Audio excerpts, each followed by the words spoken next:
Hi, இந்த வீடியோவில் ஆடோட மூளை ஃப்ரை எப்படி செய்கிறதுன்னு பார்க்கலாம். ஒரு ஆடோட மூளையை நல்லா பார்த்திங்கன்னா வாஷ் பண்ணி எடுத்துக்கோங்க. அதில் சின்ன சின்ன முடி இருக்கும். வாஷ் பண்ணிவிட்டு கொஞ்சமாக பார்த்திங்கன்னா மஞ்சத்தூளும் கொஞ்சமாக உப்பு போடுங்க. ரொம்ப பார்த்திங்கன்னா மூளைக்கு உப்பு சேர்க்கக்கூடாது. சேர்த்தா ரொம்ப பார்த்திங்கன்னா உப்போட டேஸ்ட் அதிகமாக இருக்கிற மாதிரி இருக்கும். இந்த வீடியோவில் நான் ஒரு ஆடோட மூளை குவான்டிட்டிக்கு சொல்லியிருக்கேன். நீங்கள் 2 ஆடு மூளை எடுத்திங்கன்னா இதிலேருந்து டபுள் த குவான்டிட்டி சேர்த்துக்கோங்க. ஒரு பேனில் 4 to 5 டேபிள் ஸ்பூன் பார்த்திங்கன்னா கடலெண்ணெய் எடுத்துக்கோங்க. உங்களுக்கு வேணும்னா தேங்காய் எண்ணெய் கூட ஆட் பண்ணிக்கலாம். பெரிய வெங்காயத்தில் அரை வெங்காயம் சேர்த்துருக்கேன். ஏன்னா ஒரு மூளைனால அரை வெங்காயம் சேர்த்துருக்கேன்.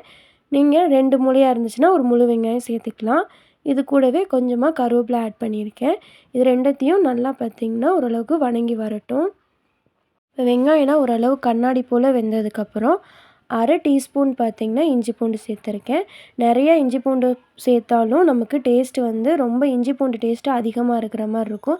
ஒரு மூளைக்கு அரை இஞ்சி பூண்டு போட்டால் போதும்.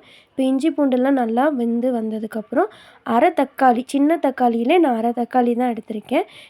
இந்த மூளைக்கான குவான்டிட்டி கரெக்டாக இருக்கும். தக்காளிலாம் வெந்ததுக்கப்புறம் ஒரு 1/4 ஸ்பூன் மஞ்சத்தூள், அரை ஸ்பூன் மல்லித்தூள், அரை ஸ்பூன் மிளகாய்த்தூள், இதெல்லாம் பார்த்திங்கன்னா நல்லா பச்சை வாடை போகிற அளவுக்கு லைட்டாக வதக்கி எடுத்துக்கோங்க. அடுப்பு சிம்மல்லே வச்சுக்கோங்க. இப்போ கொஞ்சம் பிஞ்ச் ஆஃப் சால்ட்டு போட்டிருக்கோம். ஏன்னா ஏற்கனவே மூளையில் நம்ம கொஞ்சம் சால்ட்டும் மஞ்சள் பொடியும் பார்த்திங்கன்னா போட்டு பெரட்டியிருப்போம். அதனால பிஞ்ச் ஆஃப் உப்பு போட்டால் போதும். பொடியோட பச்சை வாடை போனதுக்கப்புறம் மூளை ஆட் பண்ணிக்கோங்க. மூளையை நீங்கள் சின்ன சின்னதாக கட் பண்ணி ஆட் பண்ணாலும் சரி, இல்லை இது மாதிரி பேனில் போட்டுட்டு நீங்கள் கட் பண்ணி விட்டாலும் சரி. ஆனால் ரொம்ப குட்டி குட்டியாக மசிச்சு கட் பண்ணிடாதீங்க. ஏன்னா நம்ம வணக்கும் போதே பார்த்திங்கன்னா அதுவே கொஞ்சம் நேரத்தில் ரொம்ப சீக்கிரமாக மூளை குக் ஆயிரும்.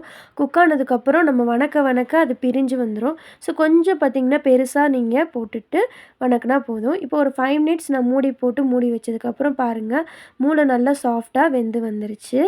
இந்த ஸ்டேஜில் மறுபடியும் பார்த்திங்கன்னா லைட்டாக வணக்கி விட்டுட்டு மறுபடியும் ஒரு 5 மினிட்ஸை மூடி போட்டு மூடி வச்சுக்கலாம்.